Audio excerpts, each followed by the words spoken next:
Well, you are right on time for TV47 Weekend Edition. Thank you so much for always keeping it TV47. My name is Linda Alela.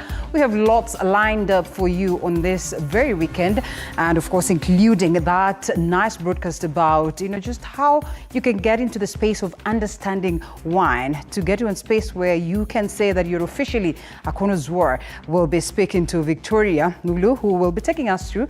Victoria is a wine consultant and a market expert in relation to the same. So we just get to understand what it is like, to get into this space, initiating yourself into that world that I keep saying is more or less like a cult, but a beautiful cult. So be sure to tune in to that very discussion later on. But at this very point, it is important that we look at what is in the world of news. So much lined up for you, a comprehensive coverage of what is making headlines here and beyond. Let's take a look at that, but first, the highlights. Tonight, we bring you the story of how those affected by the Embakasi blast are coping. Wakaenda pale, wakapewa ripoti baba yetu alikufa saa 10 usiku. Also, NEMA interdicts 4 officials as investigations into the Embakasi plant intensify. Wale watu ambao wamehusika kutoa hiyo leseni mahali ambapo hapafai, hawa watu waondoke kazini leo. And hundreds of Kenyan youth get job opportunities abroad. Just where are they off to? Sasa kuliko nikae Kenya, ni kila kitu naitisha mzazi, kila kitu mzazi. Wacha pia niende. We answer that question and bring you detailed reports.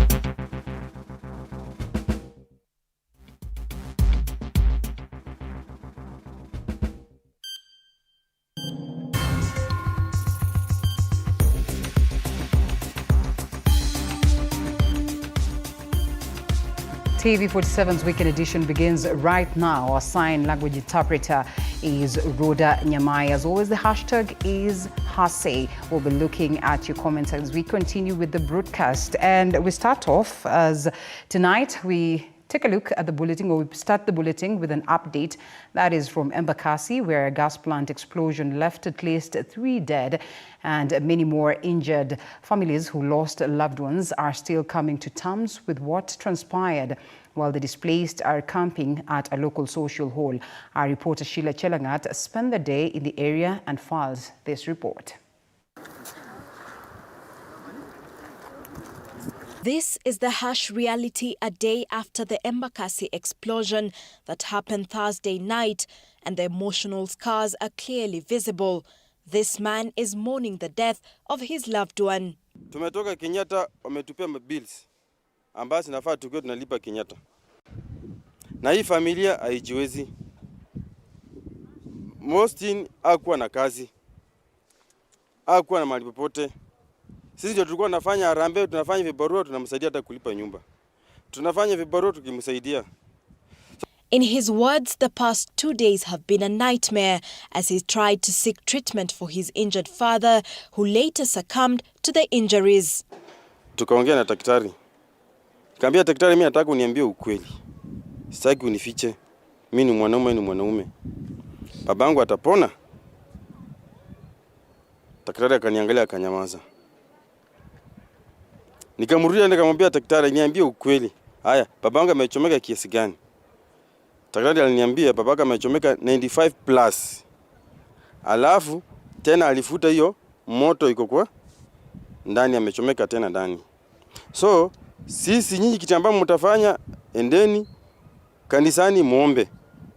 Na mimi tena muniombe ili nitibu baba yenu. The deceased passed on in the wee hours of Saturday morning, a death that is yet to be confirmed by the government. According to government spokesperson Isaac Mwaura, the death toll as of 12 noon Saturday stood at 3. At the Embakasi social hall, over 90 victims displaced by the explosion are camping here. They are, however, concerned that the space is shrinking due to the number of people reporting daily. Not too far away from this area, we meet Moses Eloiloi, a landlord counting his losses. His property was destroyed in the explosion, and this wreckage is an indication of how just powerful the explosion was. Kwa hii ploti nimejenga na pesa 4.5 million. Na ile hasara iko hapo sasa ni kubwa. Na sijui vile nitapata pesa ngine ya kutengeneza hiyo ploti. Juu sasa mmeona ndani vile iko. Hii lori sijui nitatoa na nini. He shares the hard tale of his life after the incident. Hata hii pesa nilitumia hapa nilikopa kwa loan na sijamaliza bado, watanifuata sijui kama watanipeleka ndani sijui. As the survivors strive to rebuild from the scars of Thursday night, all they want is compensation and support from the government. Hata ikiwezekana huyu jamaa ashikwe ili hata watu wote ambao wameumia walipwe. Kwaji ni kitu ambayo wamefanya makusudi. Kazi inaweza tokaje kuanzia saa 8 huko inaliki kijiji mzima mpaka usiku.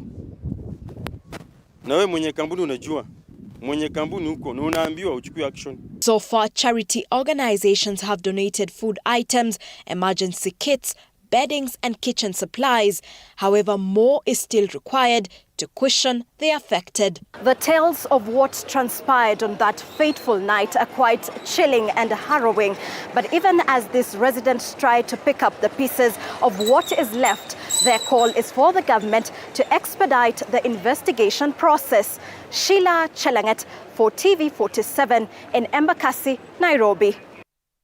Thank you, Sheila, for the constant updates of that. And on the same note, 4 senior government officers who allowed the doomed Embakasi gas filling station to operate have been suspended. The officers from the National Environment Management Authority were interdicted after investigation exposed gaps in the licensing process.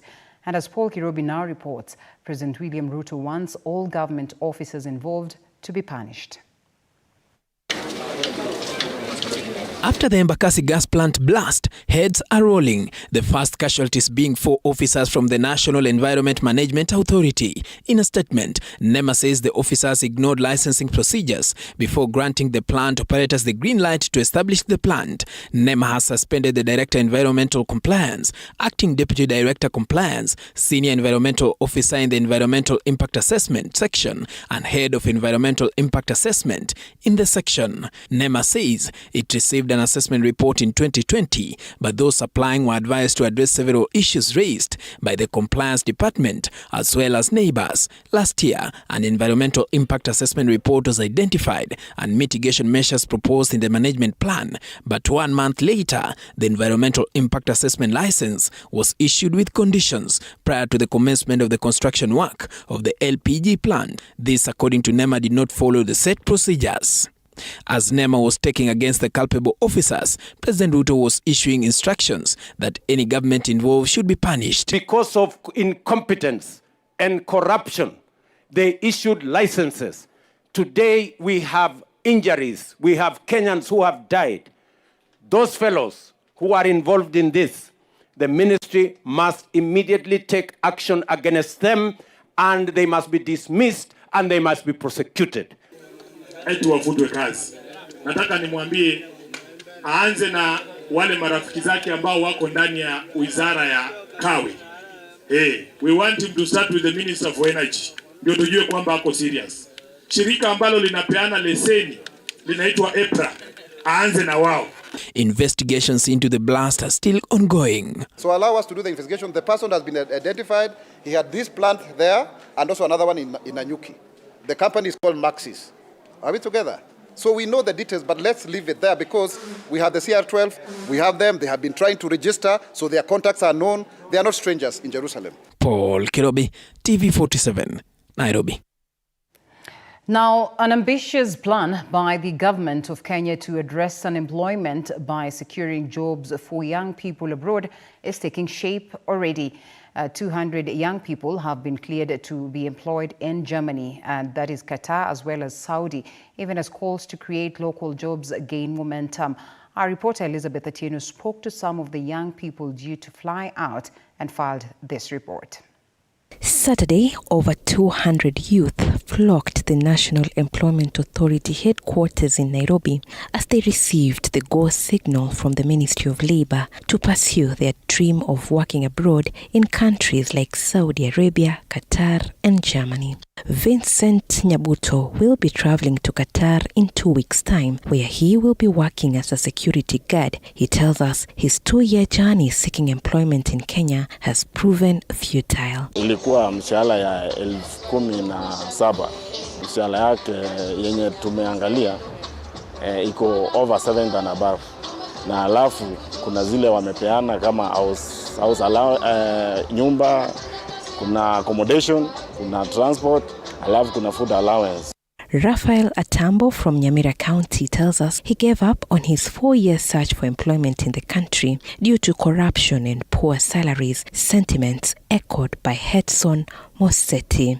Kupata hiyo job opportunities lazima kuna vitu unastahili kufuata, maybe kuna maneno unapatiana mahongo. The job opportunities, they are not available. Even if you have papers, you cannot find a job, or you must give something small. These young men and women are optimistic that all shall be well as they dare abroad amidst fears of alleged mistreatment. Usiwe yule mtu uko wanatesa nini, waenda tu ukijua umeenda kufanya kazi, ukikosewa kuwa na ile moyo. Kama huku Kenya kwa ofisi unaweza kuambia mtu shukrani, je huko? Let me give you one example. When you wake up from your home, you travel to go and work. You are not promised that you will reach there. You may die on the way. So issue watu kusema eti nje kuna vifo mingi, that one I want to discourage. As of 2020, the International Labour Organization ILO reported a global migrant workforce of 281 million individuals. In Kenya, it is estimated that by 2030, a population of around 63.9 million people, with 22.3 million falling in the 15 to 34 age range, will be working abroad. We have 4 million. We have been saying this.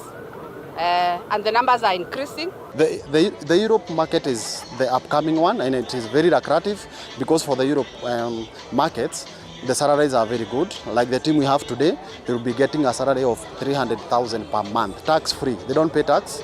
The Kenyan Senate Standing Committee on Labour and Social Wellness has noted a substantial labour force in Middle East countries, with about 80,000 Kenyan migrants in Saudi Arabia and 60,000 in the United Arab Emirates, many being domestic workers. Bilateral labour agreements that we had, they were mainly on domestic workers.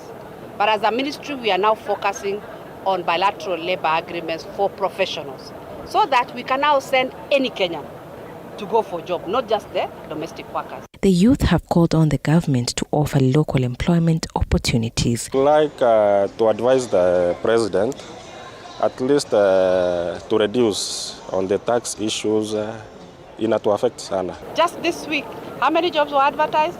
684. And we are looking for labor officers, 182. So job opportunities are within, but we are saying for those who can't access the jobs in Kenya, they are now free to find them outside Kenya. For now, these young, vibrant and optimistic Kenyan migrants are hopeful that things will get better as they leave for greener pastures. Elizabeth Atieno, TV47, Nairobi. And away from that story by Liz, now hundreds of landowners who surrendered their land, that is for the construction of the 24 billion shillings Karimenu 2 Dam in Gatundu North, are yet to be compensated. The residents are now threatening to paralyze economic activities in the constituency in a new push for their money. Kisewa Emory with that. Kudanganywa, tumedanganywa zaidi. It's been a year.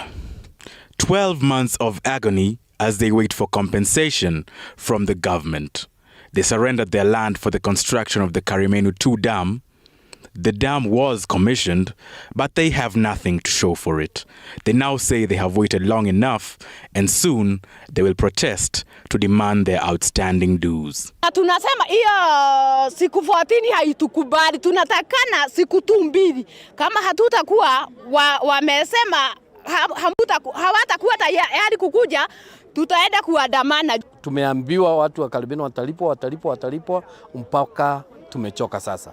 Sasa tumeamua either turudi kotini ama kwanza tuongee na serikali, tuingie maofisi ya ministers sisi wenyewe, tutaleta watu wote. Tunataka serikali ikiwa inasema ukweli wa kabisa waje watuambie pesa hizo wametuahidi ziko wapi. They also want the government to take everything, pay them and help them relocate, since the water from the dam is destroying their homes and plants. Na maji imetukaribia, hata ukiwa jikoni unaiweza ichota. Saizi wanataka tukue maiti ndio wakuja tuone magari ikitembea pale kwetu Gesagi. Hatutaki hiyo. Some homes have developed huge cracks and pit latrines have caved in, a hazard they say will be disastrous in the near future. Last year, the government promised to move those affected. That remains a promise. Those who are around within the dam, we see how we are going to resettle them. We are in total engagement with them using our provincial administration. We are talking and we are sure we are going to come to an agreement, because we wouldn't want any incidents that would cause harm to them. Kisewa Emory, TV47. Chief Government Pathologist Dr. Johansen Oduor has confirmed that former Kakamega Senator Boni Halwale's farm worker died as a result of horn injuries and not knife stabs as claimed. Oduor conducted the second postmortem as requested by police officers trying to solve the mystery surrounding Kizito Amukune's death. Chief Government Pathologist Dr. Johansen Oduor and his team arrived at Kakamega Referral Hospital Saturday to conduct a post-mortem on the body of Senator Halwale farmhand Kizito Amakune after the first autopsy report was disputed. According to the autopsy report, the deceased died as a result of the horn thrust and not knife stab as it was alleged. One injury was on the forehead on the right side. There was one on the anterior neck and on the inner thigh of the left leg. Looking at these injuries, they were penetrating. Look at them closely, they look like injuries which are caused by something which was penetrating but was not very sharp, was a bit blunt, which is in keeping with a horn of an animal. So from all these findings, we can conclude that indeed the initial autopsy was correct, and it was caused by an animal other than something which has stabbed the person, like what was being alleged that it was a knife or something like that. The second autopsy report that was ordered for by the Homicide Department now providing a closure to the matter.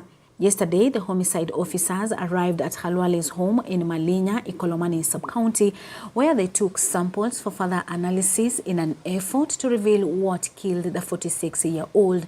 I'm glad that Dr.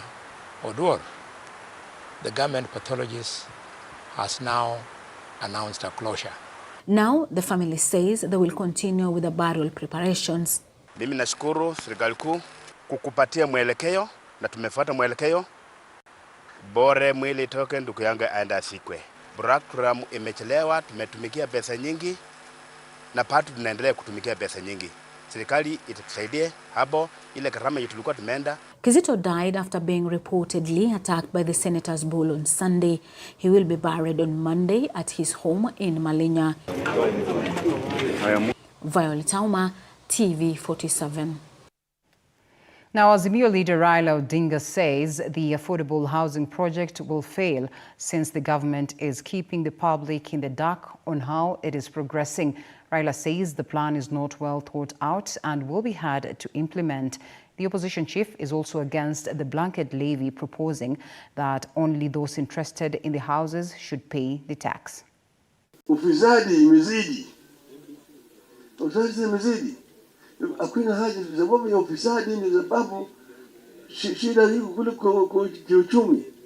Hakuna haja ya kuongeza ushuru. Ile nyungu pale ambayo pesa inaingia inavuja, imetoboka huko chini. Hata ukiongeza ngapi hapo ndani inavuja huko chini. Kile dawa ni kuziba zile pale ofa pale ambayo inavuja. Kutakuwa na pesa ya kutosha katika hiyo nyungu. Lakini hata ukiongeza ushuru maradufu, wale mara 10, bado watakuwa na shida tukiwa mara kwa mara. Hakuna haja ya kuongeza ushuru. Deal with corruption within the system of government. Wanaongea juu mambo ya affordable housing. Hakuna kitu mbaya juu mambo ya affordable housing. Lakini vile wanavyoendeleza ndio kuna ubaya. Manake wanaendeleza bila kufikiria vizuri na vile inaweza kuendelezwa. Wakenya hawajaeleza vizuri, hawajaelewa. Na inaletwa kwa kifua na kiburi ambaye hawezi kufanyika. Well, as though to counter Raila's sentiments, President William Ruto has defended the contentious affordable housing project, saying it will bridge the country's housing deficit and create employment. The president, who has pitched a tent in Western region, also dismissed those against his plan to send young and unemployed Kenyans abroad for employment. Mimi nataka nirudie. I want to ask all leaders in Kenya, irrespective of our political affiliation, the subject of unemployment is a serious issue in Kenya. We have millions of young people in Kenya out of school, out of college, out of university. They don't have jobs. And we have to be deliberate and intentional as a country to create opportunities for young people to access work, to have income, and to contribute to the development of our country. Tafadhali viongozi, ama namna gani? Na mimi nimefurahi Gimose ameniambia na gavana wenu tayari ameidhinisha ya kwamba hapa Hamisi tuweke affordable housing hapa Hamisi. Na ndani ya siku 90 mimi nitakuwa hapa Hamisi na hiyo affordable housing. Nataka tuanze tukuje tuweke nyumba 500 ya kwanza nione vile inakaa hapa Hamisi. Nyinyi mko tayari kwa hiyo mpango? Mko tayari? Kwa sababu hiyo mpango ya housing inatupatia ajira ajabu. Wacha niwaeleze. Saa hii nikiongea na nyinyi, hiyo mpango tulianzisha 1 year ago. Leo tuko na vijana 130,000 wanafanya kazi katika program ya housing Kenya mzima. Ile kitu mimi nataka kabla ya mwisho wa mwaka huu lazima tuwe na vijana minimum 1,300 ambao wanafanya kazi katika program ya housing. Well, the housing levy, evidently, and perhaps the housing project, loved and hated in equal measures right here in the country. We certainly are hoping to see just how good it will be for the people of Kenya. But away from that, I think it's now time that we get a sporty on what is in the world of the field.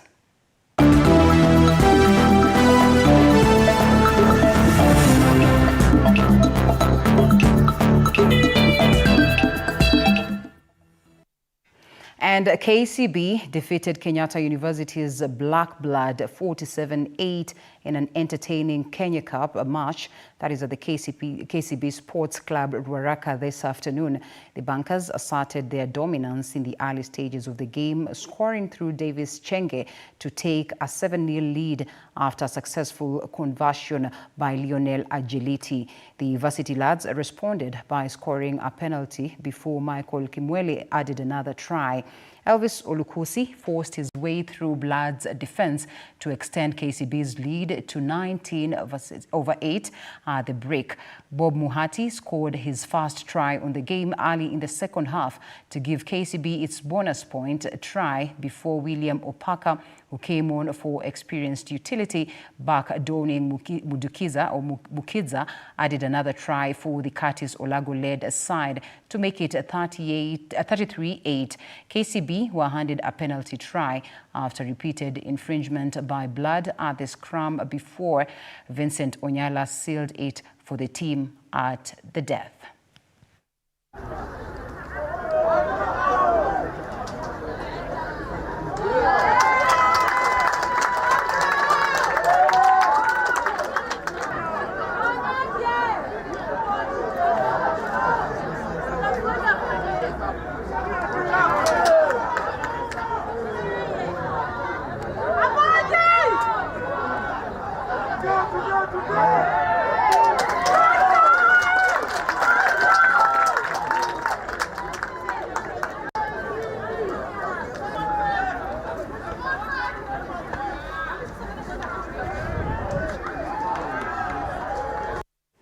And Kenya Golf Union launched the Golf for All Abilities initiative to promote inclusion and opportunities for disabled golfers, a groundbreaking effort aimed at fostering inclusivity within the sport of golf and providing playing opportunities for individuals with disabilities.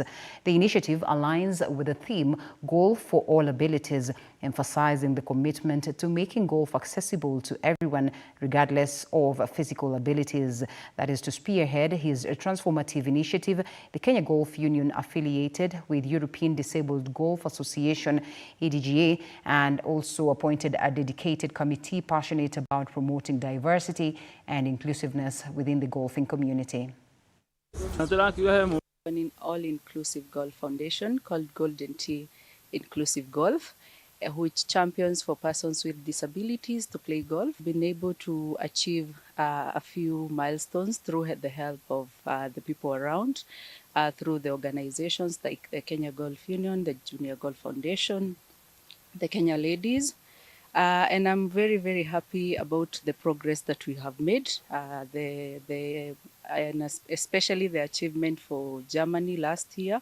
I was a champion for a team of 2 girls that went to Germany and represented Kenya in the Special Olympics World Games, who achieved a gold medal.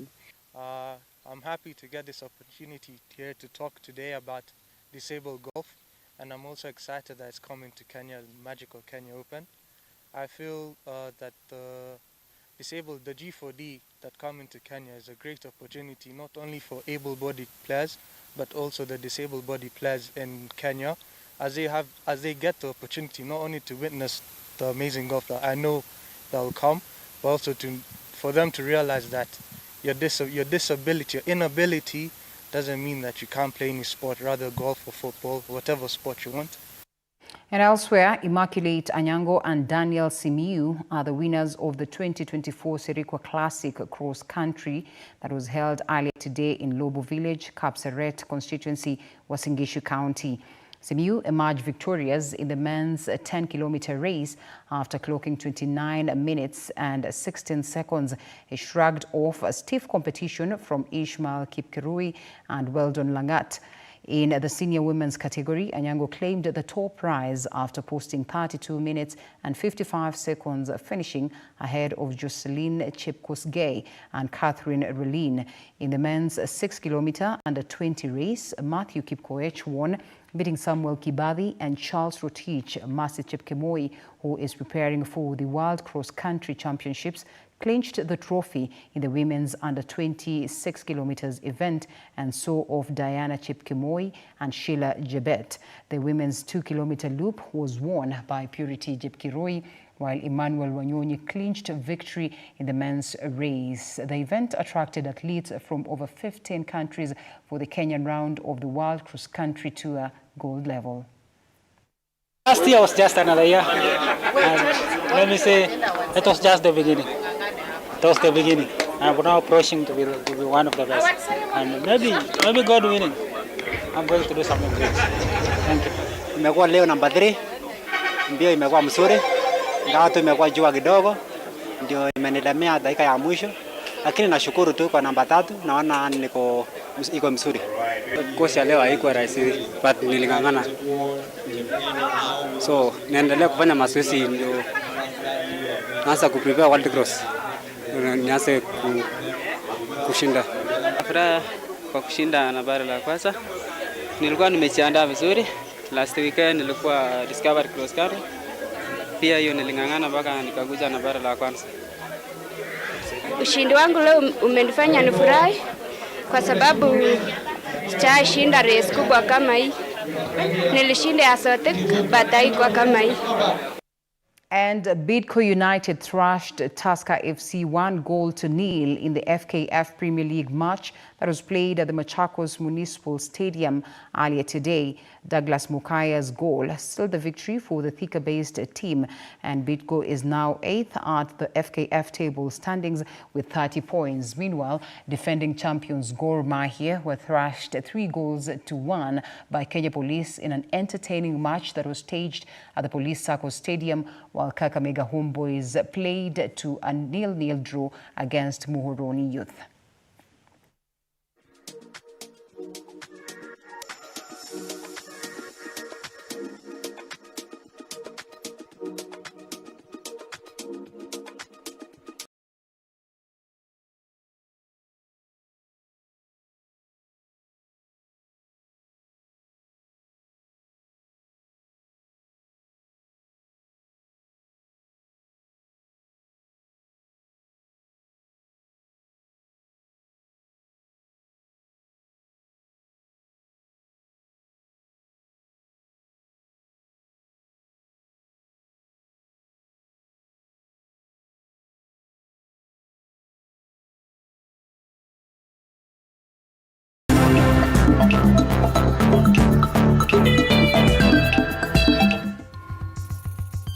All right, allow us to take a quick short break. As earlier mentioned, we're looking forward to that great interview on Her Say, so don't you go anywhere.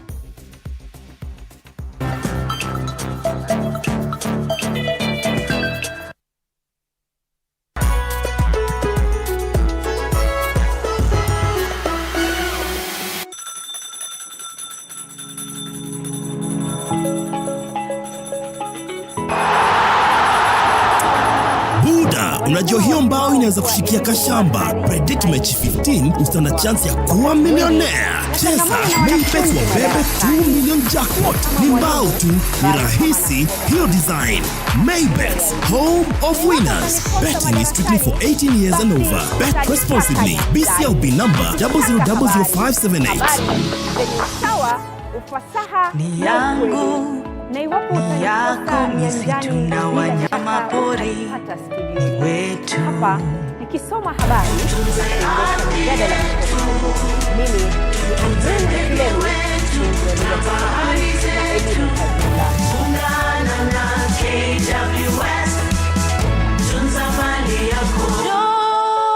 Jione mbuga zetu na urithi wetu.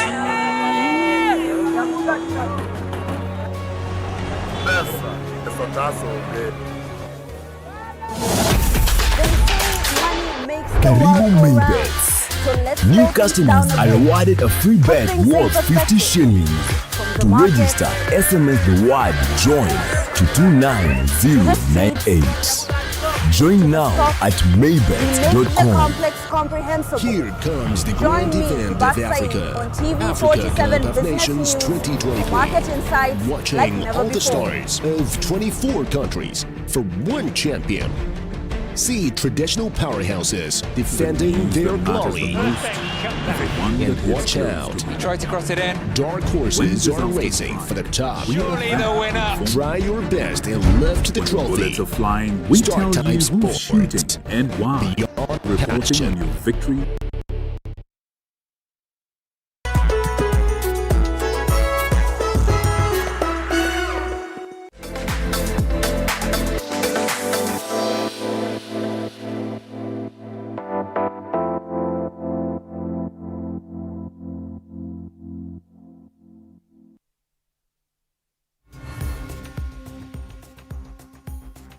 And once again, the clock has taken its time for Her Say. We sit down, or perhaps we speak to Victoria Mulu, who tells us about the incredible event that played out in the country.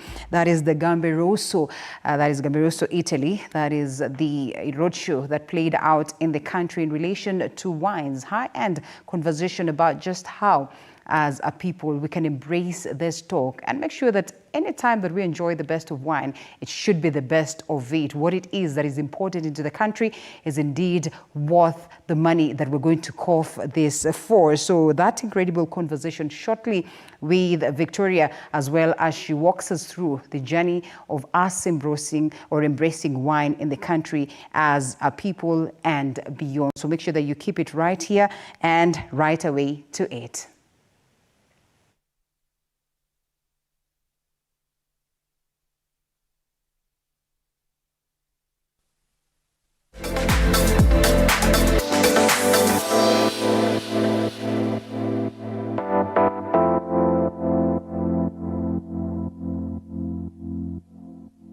And tonight on Her Say, just what is a beautiful woman without a nice glass of wine?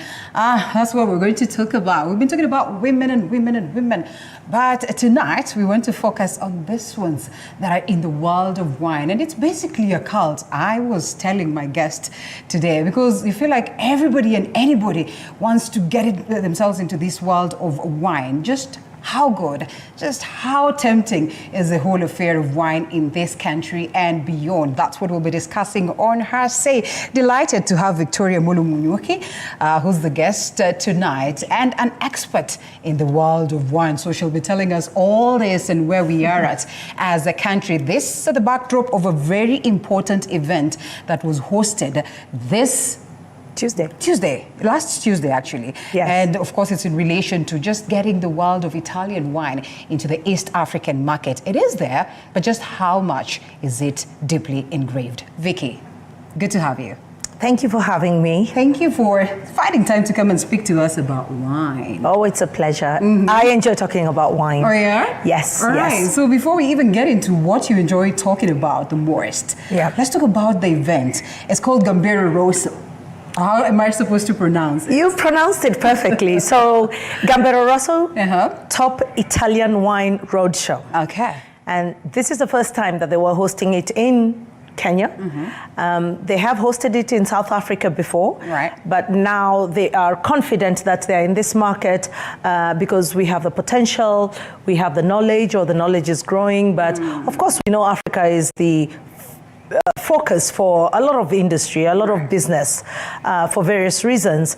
But yes, the Top Italian Wine Roadshow was held on Tuesday. And it started at noon, ended at 7, and it brought together different stakeholders. So we had 35 Italian wine producers coming all the way from Italy to showcase their best wines. And with that, we had a gathering of the people that matter, the importers in this country, top decision makers of hotels and restaurants. We had wine lovers as well. We had industry people. So we had a 360 of all the people who actually help move wine in this country. You know, I spoke to one of the person who attended this, and on basis of a person who's a wine vendor. Because before it gets to the consumer, it has to go through the hands of this very many people who are actually selling wine in the country. Their biggest concern was on the question of inflation and, you know, the market exchange rates and the introduction now of this new, well, not so new product, but perhaps top tier kind of new product from Italy. Yes. Just how are we going to gain this balance moving forward? You know, this has always been the biggest elephant in the room, a big question on all wine lovers and anyone who's trading in imported goods, not just wine. And yes, the government has a right and a duty to sort of balance the economy, add tax, reduce tax when they can. But the impact of the current tax regime has impacted the price of wines dramatically. And with effect, it has also, I think it has really, really affected consumption. Right. So you get people comparing the cost of wine to the cost of spirits, which is not possible. A lot of spirits are produced locally. But with that said, we are still able to encourage that we import the right quality at the right price point so that the consumer can also enjoy great quality wines at, yes, it will be a premium, but a fair price. So what will you make of the culture moving forward, or perhaps where we are at today? Because like you rightfully say, sometimes with the game of the prices, it can be a delicate balance. But at the same time, you know, the consumer really wants to get good quality. Would you say that, you know, with this knowledge that is growing, we have gone into a space where we understand, you know, what is good wine? We can discern that this is good, this is not good. And are we getting that in the country? Oh, absolutely, absolutely. And that's why, you know, huge international companies like Gambero Rosso have the confidence to come into this market. Before they come to any market, they do a lot of research over a period of time. In this case, perhaps I think 2 to 3 years. So they have seen the trajectory, they have seen the growth and the potential. And I'm really proud of my Kenyan people because we are a very educated population. We're educated, we're discerning, we're curious, and we're not shy to ask questions. And then, thank God, Google is your friend as well. So we know how to tap into the different resources available to us to get more information than we need. But in the last 10, 11 years, we have done a lot of work trying to increase the level of wine knowledge, service industry as well, you know, because the service of wine also is very important. And yes, the culture has grown immensely. People are demanding for wine, and not just the generic wines that we used to, you know, demand. Like we would go into a restaurant and say, "Do you have sweet wine, sweet or dry?" Now we are asking for wine by the grape varietal, by the provenance, meaning where it's coming from. You know, there's a lot of us who go and say, "Do you have a Chianti?" from Tuscany. I know. Isn't that beautiful? Listen to this. It is lovely. You just want to sit down and listen to them, ask for it, and look at the bottle, try to look at the years, try to look at where it comes from and all this. Exactly. Speaking of which, I'd love to just have a chit-chat in relation to the rules of origin, because we are known as Africa, or as East Africa, let's just say, to be keen on consuming wine that comes from South Africa, more from France and all that. Just what much of a difference will the coming in of Italian, good quality Italian wines, do to the market, mean to the market, mean to the consumer, mean to the people who are actually selling wine? It will mean everything. And it means a huge lot, because I do applaud the South Africans for the amount of work they have done to educate and to promote and to give experiences on their wine here in Kenya. That's 7 years running. And for Italians to start doing it for the first time through Gambero Rosso, with Gambero Rosso, it does mean that people will be a lot more interested in trialing. People can relate more. I mean, we're a religious country, Christian predominantly. So, with Christians, even if you're not Catholic, you're having wine with your sacrament once a month. I mean, Catholics every day if you go to mass. But, some of those barriers are already broken down. Italian food is already well appreciated and understood in Kenya. So wine will ride on a lot of other things.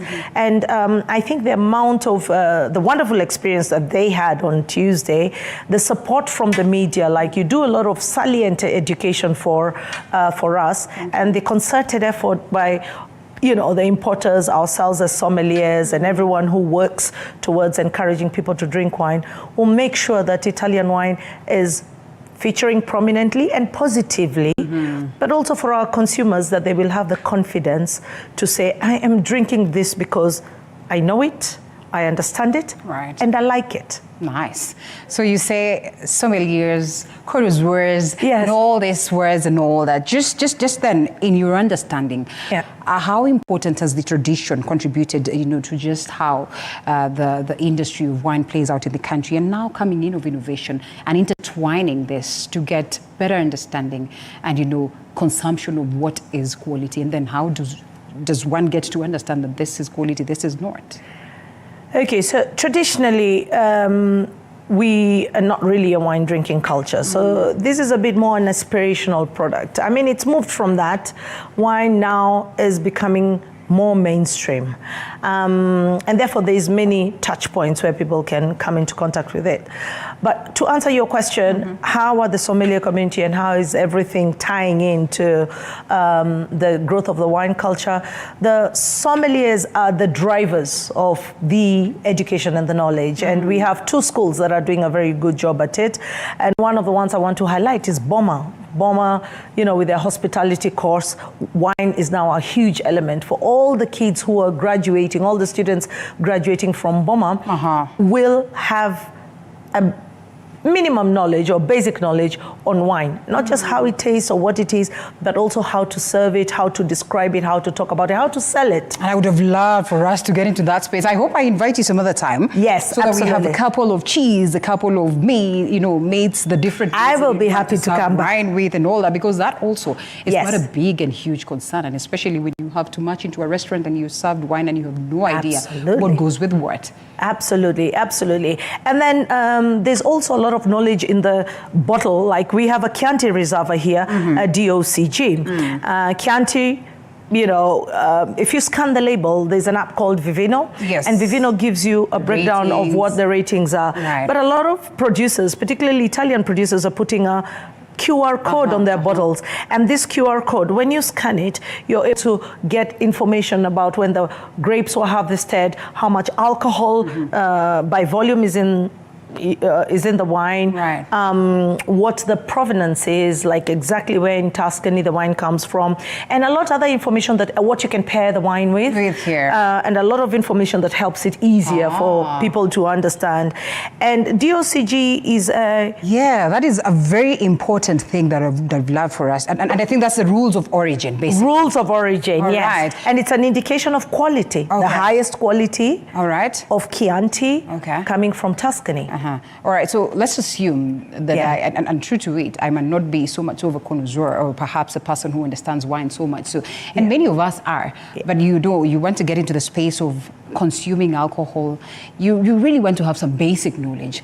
Let's take a look at this bottle. What are some of the things to look out for? You are green and you want to get into this culture of wine. What are some of the things, the basics that you want to look out for? And how do you serve it and how do you handle it? I know we might not actually open this because then we're going to be drinking after the show. We should. Yes. Proceed. How do we go about it? So this has been brought to you and the waiter or waitress is trying to show you the bottle and all that. So the waiter shows you the bottle or the sommelier and you're looking at Italian wines. Could we zoom into this?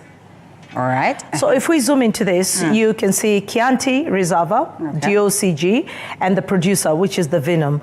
So Chianti is an area, but we know the wines that come from Chianti will be made with the Sangiovese grape. So straight away, you know it's Sangiovese, and if you need any help, it's actually written here, 100% Sangiovese. And then there's Riserva. Riserva must mean something, and that will tell you that the wine has been aged for a minimum of 2 years in the bottle, so 24 months, and 3 months in the bottle before it can be released from the winery. The older, the better. In some cases, yes, but in this case, yes, it's a higher quality of Chianti wines. And then we have the denomination of origin, which is controlled and guaranteed, DOCG. That tells you that this wine, yes, they can trace from grape to glass, so they know exactly where it comes from. It's controlled, and the mark of control would be somewhere on the bottle. And then it's guaranteed that there are no grapes that came from outside the region and were included in this. And to get this, there's random testings. This thing happens in Europe. It's a European Union also control. But also there will be secondary information on the neck of the bottle, so you can see what we have here. And lastly, just when you're looking at the bottle, you want to see at least that this bottle came into the country legally. There's the KRA mark on it. It's very important, so you're not drinking fake products. And you're also, you know, making the importers accountable for what it is that they're putting in the market. When they pour the wine, then you will see other indicators of quality, and we can go into that in the next. The scent, the smell, the color, the aroma, the flavors, the finish. I hear. All of that are indications of quality. I think we need to tell them they might need to look out for the next episode because we're going to be showing them all that. Right? Absolutely. And serving alongside whatever it is that you're supposed to accompany the wine with.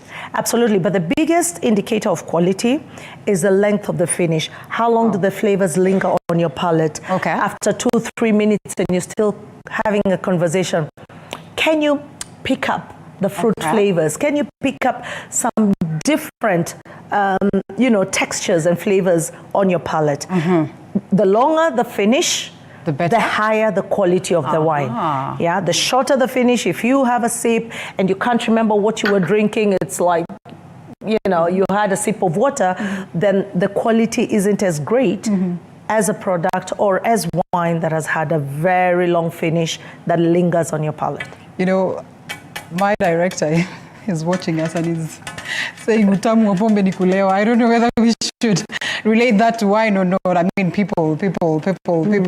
Let's just be a little bit, you know, have some bit of class. You know. Yeah, absolutely. And I always, you know, there's people who take wine for granted and they think, oh, it's juice, it's gulp, and, you know, they will say things like, wine doesn't get me drunk. Wine hainipelekangi mahali.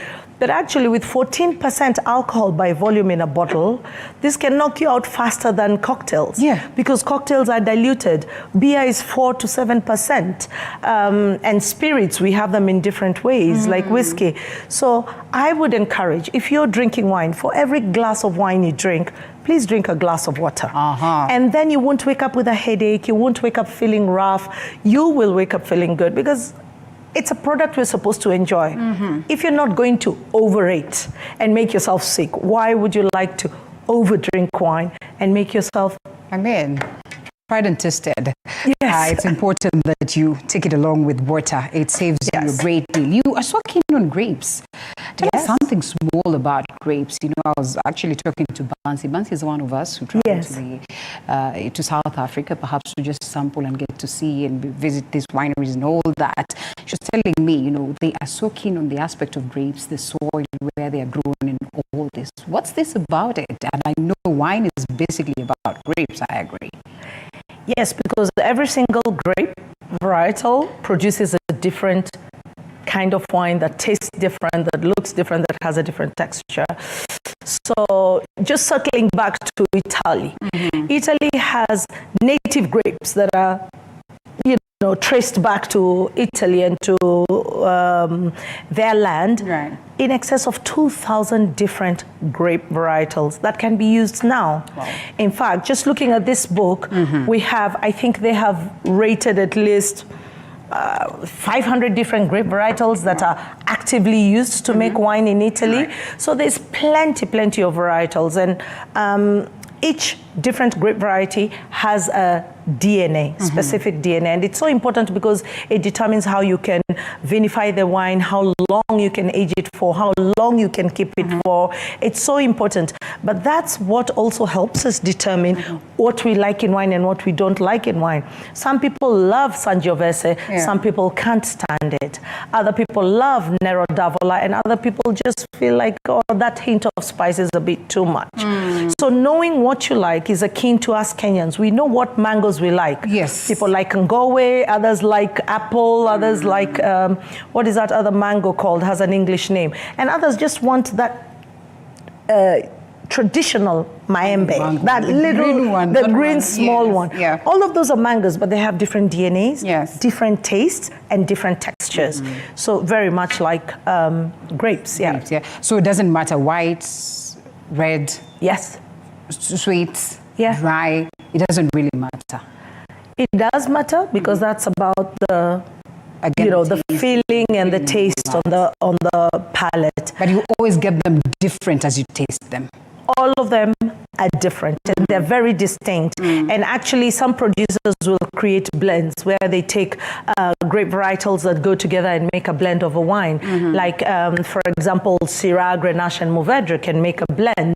And people would love that. Cabernet Sauvignon as well. You can blend it with Merlot and Cabernet Franc and get a Bordeaux blend. Those are also things that we like. But I think it's so important to just understand what feelings you like on your palate when you're drinking wine and the specific tastes that you like. So do you like a fruitier taste? Do you like a non-fruitier taste? If you like fruits, do you like dark fruits, red fruits, or even white fruits? There are people who love Sauvignon Blanc because it's just like drinking lime, lemon juice, high acidity. And there are others who prefer Chardonnay because it's a little bit rounder and has less acidity.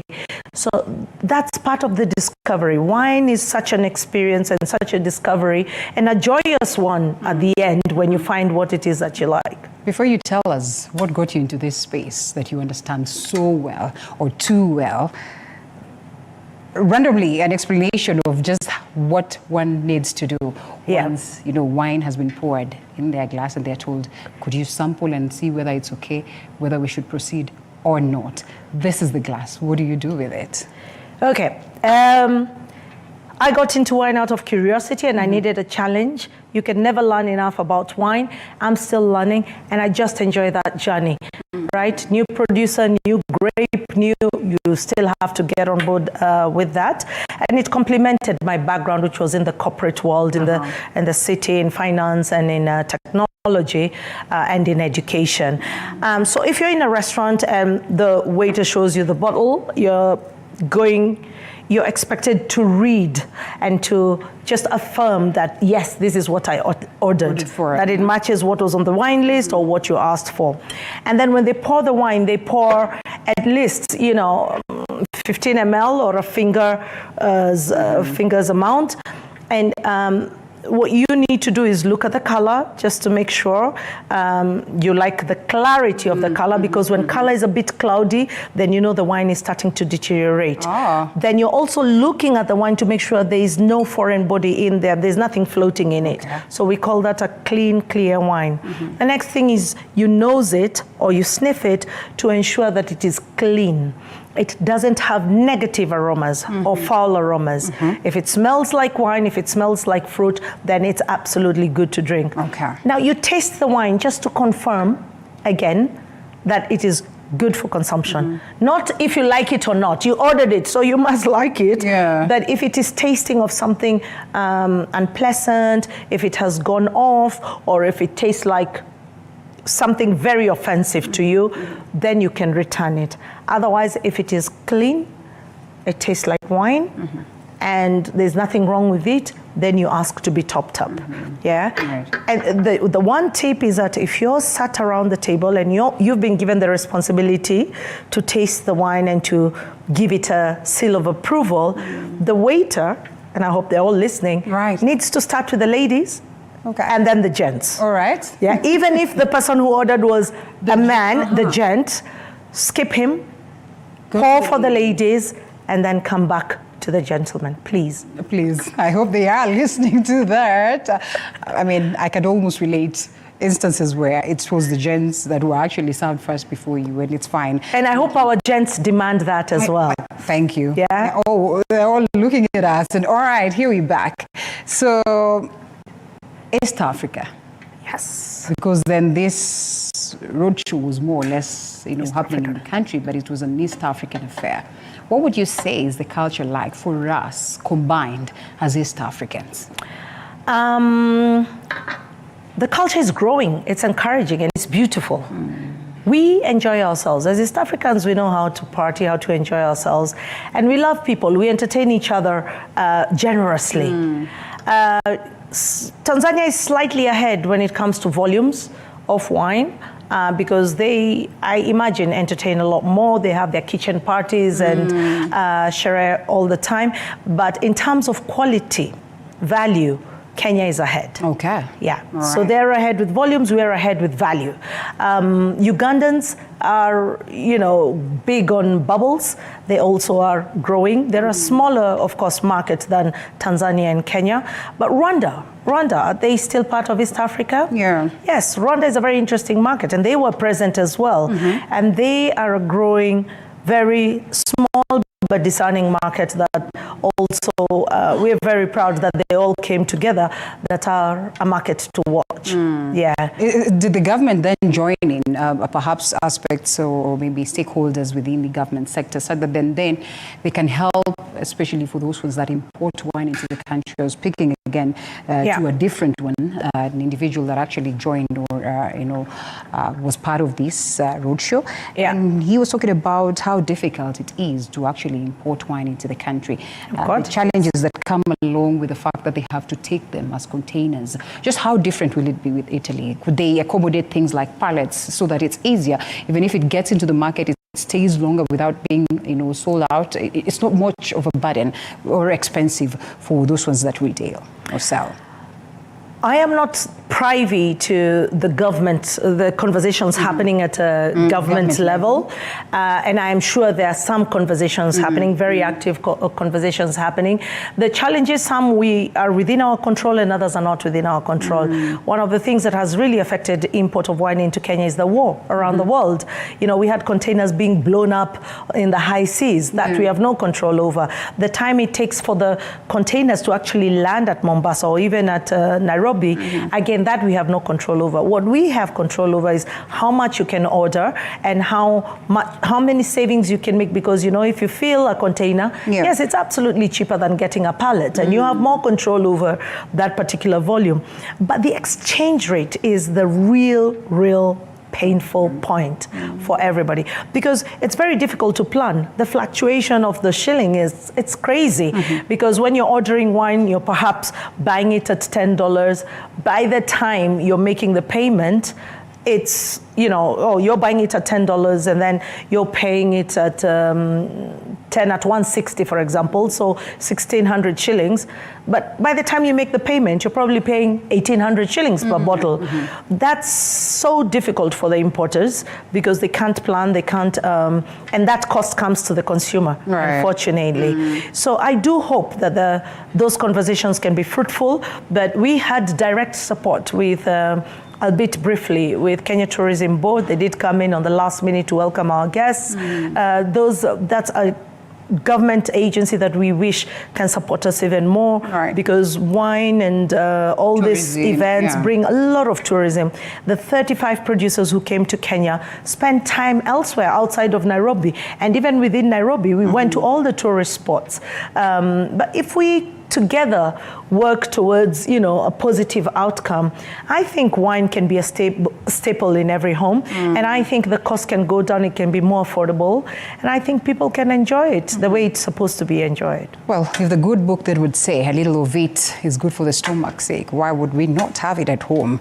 Exactly. Evidently, I mean, that's it's a healthy drink. It is a healthy if drunk in moderation. I agree, 100%. So how do you stay up to date with the trends? How should the people who are watching, stay up to the trends? Because the world is moving pretty fast. There are various ways. You can join a wine club. In Kenya, there's 2-3 wine clubs. You can reach out to me, maybe DM me on Instagram, and I'll be able to point you in the right direction. Which is your account? My account is at Vicky Munyoki. My Instagram account, if you send a polite DM. Better be polite. Disclaimer. But also there's schools you can go to. There is the Hospitality Institute in Karen. You can go and sign up, or BAMBA as well. But I think Google is your friend at the very minimum. Just there's different websites that give you information about wine. Come to the wine fairs, go to wine tastings, and share with friends as well, because different people know different things, and you can glean information from different conversations. And if nothing, I mean, at a very minimum, just drink wine and use your own discovery method that some of us are still on, and you're going to learn a lot about wine that way. All right. Speaking of you being still on that journey, yes, a memorable experience, or perhaps a discovery that actually deepened your understanding and your desire. This word that you say, this was the turning point. My first turning point was in Germany. Okay. Yes. You wouldn't associate Germany with excellent wines, right? Excellent cars, yes. In Germany, that was the first time I had wine that made me think, wow, what is this? And that was a Riesling. To this day, still one of my favorite white wine varietals and white wines. The other turning point was visit to South Africa, Cape Town. Okay. And I went to a region where I thought, not just the beauty, but how hard these people work. I'm pleased that we actually enjoy their wines, because this is Africa, this is in our continent, and they're doing an amazing thing. And lastly, it's recently in Puglia, in Italy. The food, the wine, the people, and the collaboration, how they buy wines from each other and make sure everybody gets their rightful dues, was just amazing. And then the wines are just right up our alley. So that experience, I've been to Italy severally, but that one stuck in my mind as one of the experiences that have actually helped me pivot my understanding and my passion for wine. Yeah. All right, beautiful. Victoria Mulu Munyoki, wine expert.